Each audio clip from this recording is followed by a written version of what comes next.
हाँ तो प्यारे बच्चों, गुड मॉर्निंग। आज की क्लास में हम लोग क्लास 10th की हिंदी बुक की चैप्टर नंबर 11 जो कि हम लोगों ने इसकी 2 वीडियो हमने आपको दी थी, जिसमें कि पहले वीडियो में स्टोरी और लेखक परिचय को हमने पूरा किया था और दूसरे वाले वीडियो में उन सारी ऑब्जेक्टिव क्वेश्चंस को कराए थे जो कि आपके एग्जाम में अभी तक पूछे जा चुके हैं और पूछने की संभावनाएँ हैं।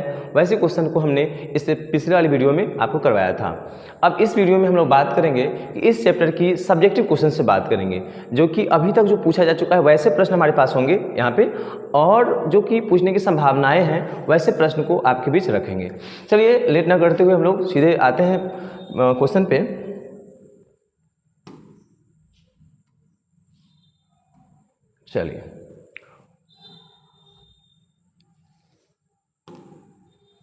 चलिए काफ़ी फेमस क्वेश्चन सब है। जो भी क्वेश्चन है वो कई बार आपके एग्जाम में पूछा जा चुका है या फिर पूछने की संभावनाएं होती है, वैसे क्वेश्चंस को हम आपके बीच रखते हैं।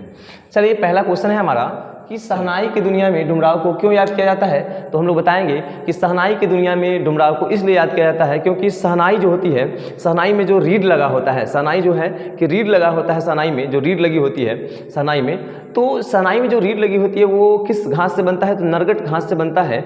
और नरगट घास कहाँ पे पाया जाता है, तो वो डुमराव में ही मिलता है, केवल डुमराव में ही वो घास पाई जाती है। कहाँ पे, तो डुमराव की नदियों के किनारे पे, वहाँ पे एक सोन नदी है, सोन नदी के किनारे पे ये मतलब कि घास पाई जाती है, जिसकी मदद से नरकट घास की मदद से क्या बनता है, तो रीड बनता है, और रीड के माध्यम से क्या बनता है, तो शहनाई बनता है।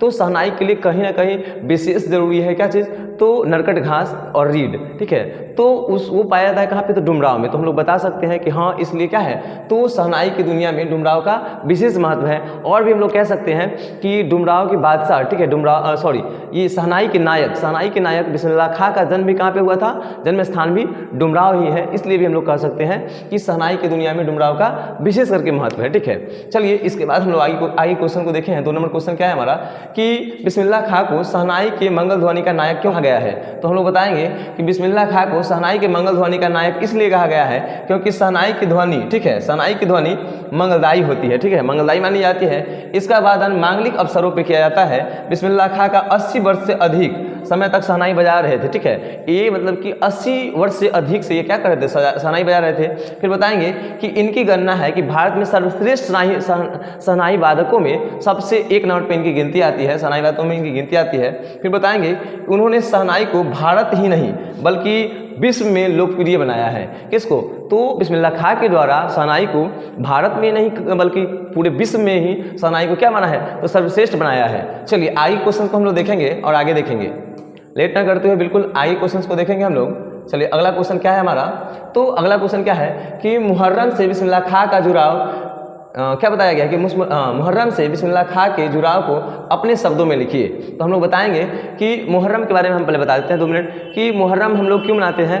तो ये मुहर्रम पर्व है, शोक का पर्व है, जो कि हज़रत इमाम के साथ साथ क्या बताएंगे, उनके पूर्वजों के प्रति हम लोग शोक मनाने का ये पर्व मनाया जाता है, ठीक है, जिसमें कि 10 दिनों तक इनके फैमिली वाले और ये शोक नहीं मनाते हैं।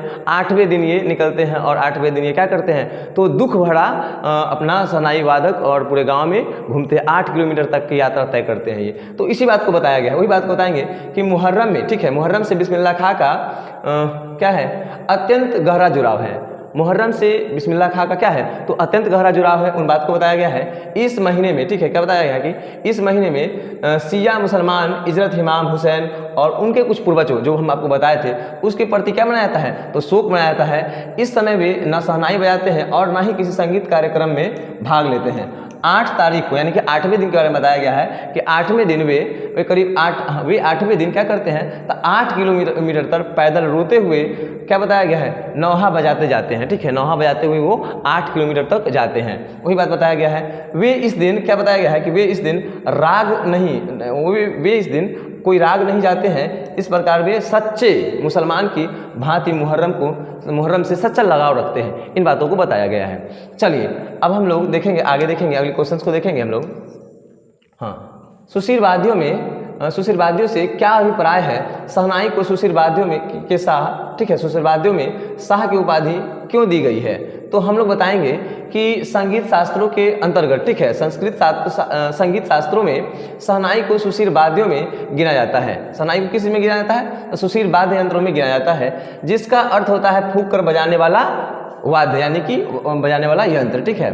शहनाई का मंगल ध्वनि, ठीक है। शहनाई एक मंगल ध्वनि उत्पन्न करने वाला वाद्य है जिसकी तुलना किसी भी सुशील वाद्य से नहीं की जा सकती है, नहीं की जा सकती है। उसके बाद क्या बताएंगे, क्योंकि इसकी ध्वनि काफ़ी अच्छी होती है, बेजोर होती है, ठीक है। और बताया गया है कि इसी कारण से शहनाई को सुशील वाद्यों में शाह की उपाधि दी गई है। इन बातों को हम लिखेंगे।